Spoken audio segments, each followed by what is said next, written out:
The street was silent, empty. Daniel sat on the porch steps of his new home, a Victorian mansion at the edge of town.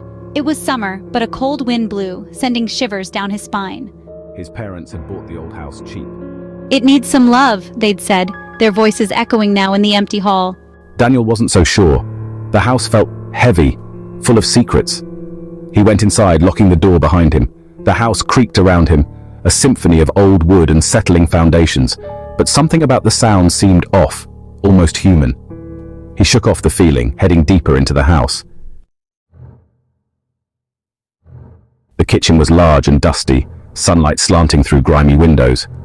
Daniel began unpacking boxes, the only sound his own movements. Then he heard it, a soft thump from upstairs.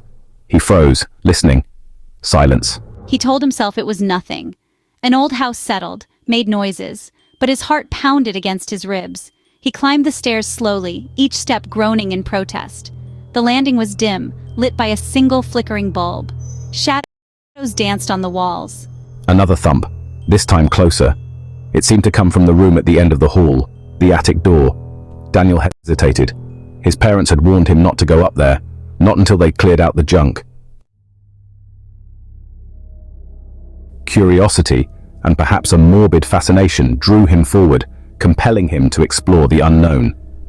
The attic door was slightly ajar, a sliver of darkness beckoning him, inviting him into its mysterious depths. He pushed it open, the hinges screaming in protest, as if warning him to stay away. Dust motes danced in the single ray of light from the hallway, creating an eerie, almost magical atmosphere. And then he saw it, a presence that sent chills down his spine. A figure shrouded in shadows, standing at the far end of the attic, motionless and silent. His breath caught in his throat, a mix of fear and disbelief. The figure seemed to float, its edges blurring in the dim light, almost ethereal. Fear, cold and sharp, pierced him. He wanted to run, to scream, to escape this nightmare, but his feet felt rooted to the spot, as if held by an invisible force. The figure turned, and for a fleeting moment Daniel thought he saw a face, a glimpse of humanity. A young girl's face, pale and drawn, with eyes filled with a deep, unending sadness, haunting and unforgettable. He blinked, and the figure was gone, as if it had never been there. Taking a shaky breath, Daniel forced himself to move, his heart still racing. He stepped into the attic, the floorboards groaning ominously under his weight, each step echoing in the silence. The air was thick with dust and the scent of decay, a testament to years of neglect. Cobwebs clung to his face like ghostly fingers, adding to the eerie atmosphere. He walked cautiously towards the spot where he'd seen the figure, his steps hesitant and unsure. There, in the corner, sat a small wooden rocking horse, its presence both innocent and unsettling. Its paint was chipped and faded, but it was clear that it had once been a thing of beauty, cherished by someone long ago. Daniel reached out and touched its chipped mane, feeling the rough texture under his fingers. As his fingers brushed the wood, a wave of cold air washed over him, sending shivers down his spine.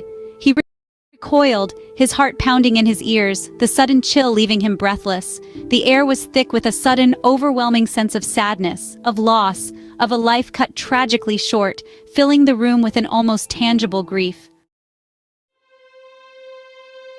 Images flashed through Daniel's mind, vivid and haunting. He saw the girl, laughing eerily as she rode the old, creaking rocking horse.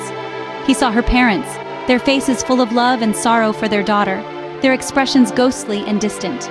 He saw the accident, a runaway carriage, the sound of his own gasp echoing the girl's final breath, a tragic moment frozen in time. And then, just as suddenly, it was gone. The girl was gone, vanished into thin air. The only sound was his own ragged breathing, filling the eerie silence of the haunted house. The sadness remained, but it was a gentle ache now, a bittersweet understanding of the past. He wasn't alone in the house. The presence of the past lingered. He had a story to tell, a ghostly tale that needed to be shared with the world. Daniel left the attic, closing the door softly behind him, feeling a sense of closure. He knew he wouldn't see the girl again, not in the same way, but her presence had left a mark. But he carried her memory with him, a reminder that some houses held more than just bricks and mortar. They held stories, memories, and echoes of the past. And sometimes, those stories needed to be told, to bring peace to restless spirits.